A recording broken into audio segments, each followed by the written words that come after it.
nga pone va no e fa la lo to fo ia nisio po fonga tato man Samoa na o to si mai le wa fi o tu ia le ma sua ya me le fenga mase le nga to le fa tata no le fi fa la lo le to finga le tato man Samoa le fa nga lang le wa ma ona to fi le fi ma sua ia ma va tu le mo ko mi fa foi ia le yo ya leo la ngalu mavalua ia le finga ya masema mapsua ya ile tom finga fa tato ma Samoa ya molo to se fia ya ile tau failo fo ile tau tua le finga ya mase ya sa tau tua le tato ma Samoa ve captain ya o ta alo ia mapsua ma mas ya sa captain ia mase ai sui kapten ia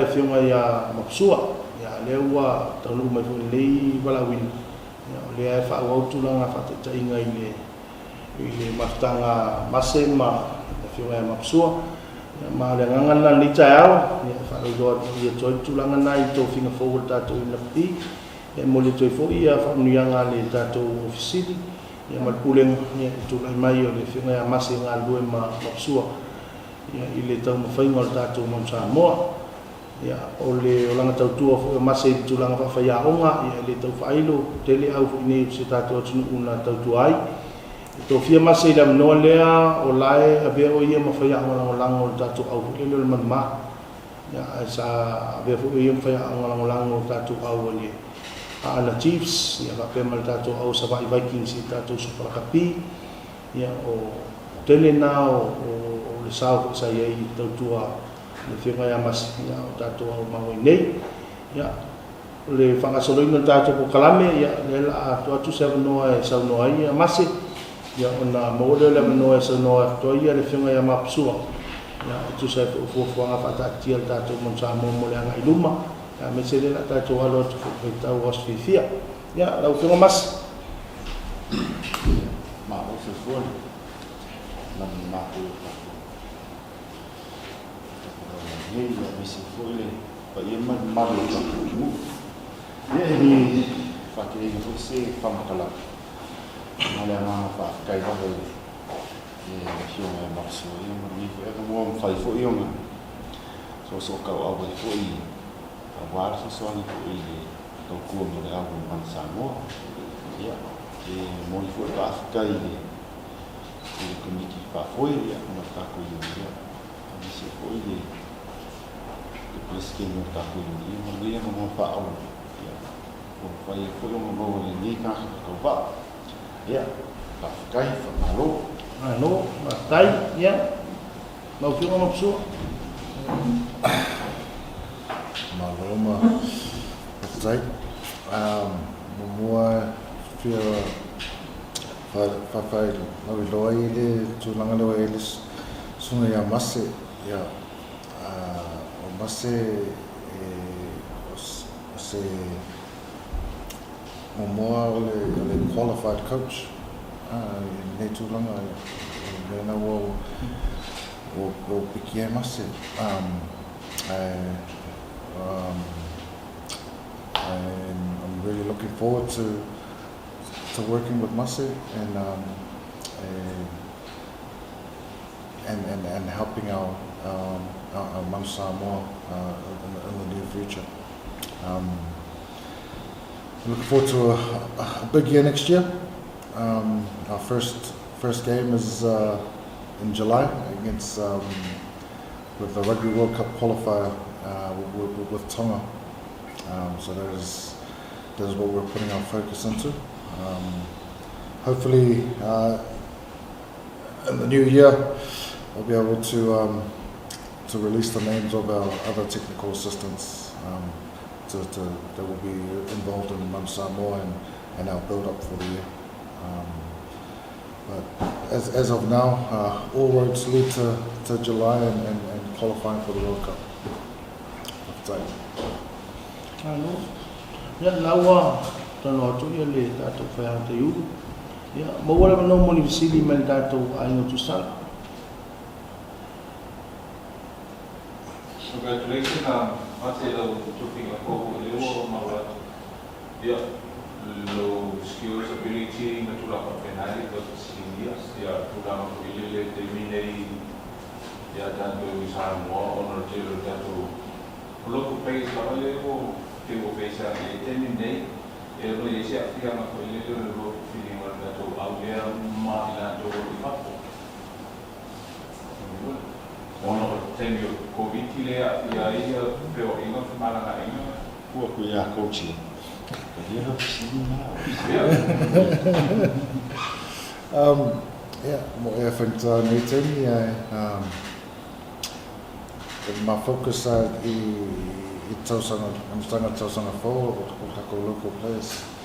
E tosu le lopo le ale, tulanga wa o tai lalangi pia lata te mi whaitao, so e lama focus ai I kako local players. Ao atu I tā longa wale mwhainga, mo Malaysia o li mai whafo ia.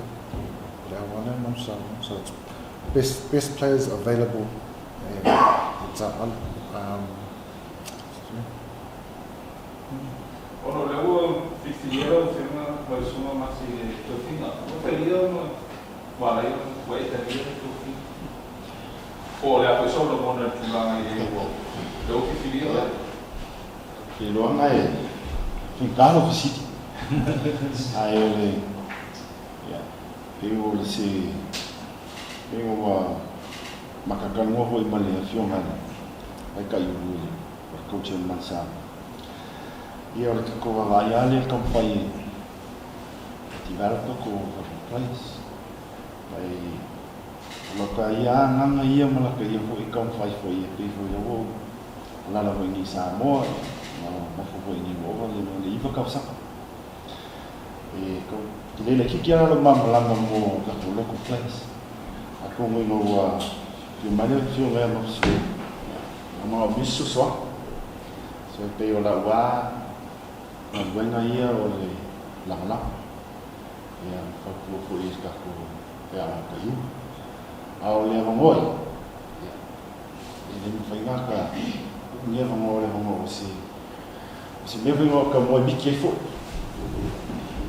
te I wo manga ia wani nia mongoi o koe au mai I la ngonga ngai e fo I mōmone au wai amana ia au ku langalo ia sa ka kini ai was captain ia sungai maksud ia le na switch maro ia ele se suka ai Garcia ia mole fa mai ko sanfo ia kai foi lá I si plan mo ko sanfo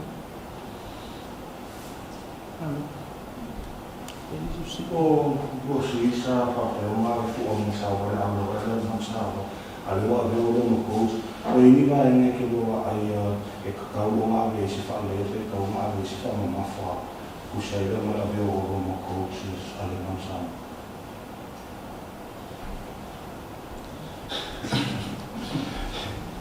ia ke le awa pe le taksi sila fo le mamsa mo tatsana ma bai ia e ia le tatsana ma bai asi me fo ia tal fai na va vai ko ani si fa le na to ia ke le no no ia pe le wa ma wo is mo ni mo ia we never say that it's going to be an easy job ko nga ben ho mga bi fo so ko nga go frakas tad bago makamakay ka usang mo ba tiko kamfai ko au mai the character man sa mo le yan ko au mai respect back into the jersey so na nga ni na go e fio mai mo so ya au wala ko invenka ko suia ni ko lang ya o ka ko mo sinana ko au ko fa ma so ko man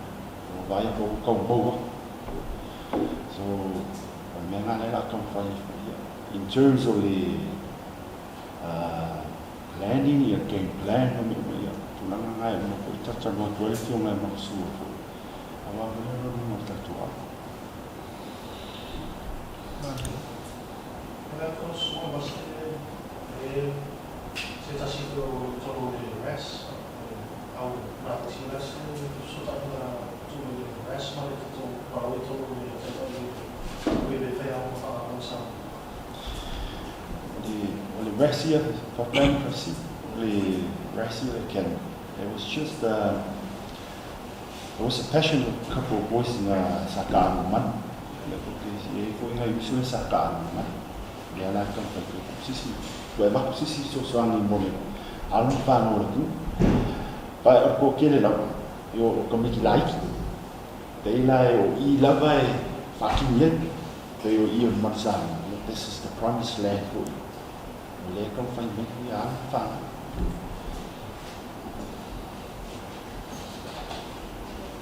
For what you're trying to bring back the character of players, the culture, and everything.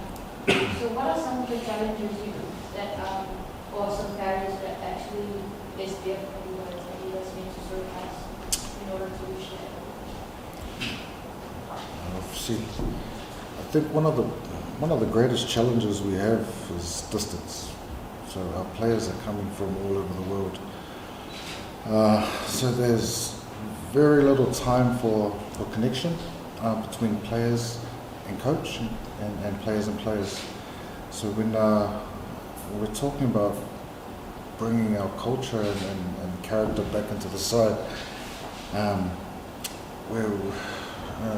that is a big challenge, and also the way the current climate of the world, it's a major challenge for us. Would usually be going to see the players and see how they're doing and connecting with them then. So I believe if we can connect with our players and get them to understand or have a deeper understanding of who they're playing for, understand where they come from, their families, their villages. We believe that they will turn up in a lot better space, for lack of a better word, and because we don't have a lot as a union, and so we need to draw on what we do have and what we have in abundance, which is our culture, our people, and use that to fuel Mon Samoa. Any sort of sleeping? I have a question that is more related to this one. One of our speakers is like training heads in the international scene. How do you guys as like Mon Samoa coach feel about one of our speaker as a team? Yeah, good question. I was fortunate enough to be involved with the coaching side of things with Moana Pasifika, and I've been keeping in close contact with them throughout their preparations. I think it's any avenue or any vehicle that can help develop our local players and keep them closer to home, I think is a good thing. If we can get some direct links and connection with Moana Pasifika to benefit Samoans and Samoa rugby, that can only be a good thing. And like I said, when our players decide to play for Mon Samoa, they usually have to head over to Europe and Japan or in America. So having a team that keeps them a little bit closer to home and playing in a very very tough competition, it's going to benefit Mon Samoa greatly, I believe. So it's just making sure that we have everything in place, the structures in place first, so that we can really develop our players. One more question. There was an academy that was set up right after the Super 4 competition. Could you comment on the academy that Rakapihi Samoa's trying to set up for those players? Do you want to answer? Yeah. Again, I think it's the difference between players locally here in Samoa and our Samoan players playing overseas is the systems and structures that they brought through. And you look at the secondary school competition in New Zealand, where they're pretty much run like academies. So our boys are missing out on a lot of development and good coaching, and then we're asking them to perform as adults.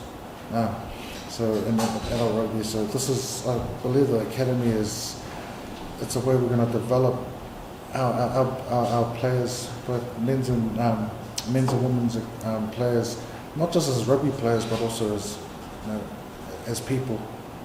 Develop. We want to really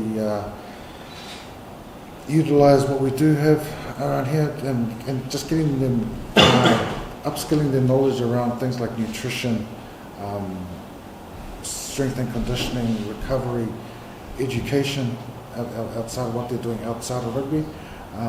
It's a really big focus of the academy to make sure that there's balance in their lives, and that's only going to make them a better rugby player. Ke koe whapopo koe le sanonga mopsua. I au ngao le kako ke. Usa le kako tunmene o. Nela pi ke fiku lima ia players. Ali I ma tamata e to su lima. E se ala wali e o le lua wha le tatou service. Ko si sila wadu South ka kwanda 20. O koe ki o ma whakau sanga kau kiri koe o lunga championship. Ka koe South ka ko Samoa E. Le wasu ingin man ma. Ko sanga ko ri va ai le tournament PRC. So I lai lessons learned my campaign reviews in the fight. Le ma fo lon fa na ta to ke. Ina sa no ia mopsua. Committee fa fo develop mai yang ka age o mai lunga o le le tato. So the end product te ko mai ka fo le al mele ye ke no struggles le fe ngai ka fa ya. Tau nu mai ta tamiti. Wa fa le ko mo skills. So le mena le ko revamp ka ko ken touse fulu ala wali e patino I tato junior man Samoa touse fulu le se wali e patino I tato manma ia malesi fo ila ba mo le to sulima o ba ngala na sulima filia le pulenga tato man Samoa o le ba ngala le elite o ina le I ba ia tato ina ka pio tamiti e filia sulima te le na no e fa ia ne to tato man Samoa a filia to sa fo pio le nganga to te whakapura te tūlanga tātou ken ia le whakamautu se taimina tamai pulenga whakatatou o auna e vai tātou ken ni whapena tātou auna man mama tātou tūna man Samoa. So coach, so is it a problem that you see here in Samoa with the Lucky Championship? I mean the Lucky Union, where you have the same people selected for the Samoa 15 and 7s or do we have enough pool of players in Samoa to select those specific players for 15 and 7 as well as the Manama, as well as the female? Yeah, it can be viewed as a problem, I think, but at the same time it's all we got, and we don't have the pool or the depth of players to be able to fill all those squads with the quality players that are needed to compete. So we do have to, a lot of boys do have to double up, and that's part of bringing this academy in so that we can actually grow the pool of players that we can select from, and the more quality rugby players we have available to us, then I think it will strengthen those teams as well. It's tough for coaches. I know it's tough for Mulianga and selecting his 7s as well. So we just got to work together through all of this, and it's not it's not how much we have. It's what we do with it that's going to count. Ano? Ya malato le ni sidi ya to mole to le pamalo ma fa tai le tātou ainga tu sala, tu se le whaanoina lo tu taimi, whio mai ai, e tatanoa toi whiwhwhanga le tātou ma Samoa, le la toi taliu whai aonga i le aswai le nei New Zealand, ta pena mai ai toi taliu mai whai ingo le masin fau, la malanga mai sina ingo mai au mauni Samoa, whawa i le whato sanga o le karakte whi ua tofi ai, le whinga mapsua, me le whinga i a masi, ia e manu te lina ia fufanga to le yaso anga le leile ri, i o tau wala wina, whaaloalo, mastai,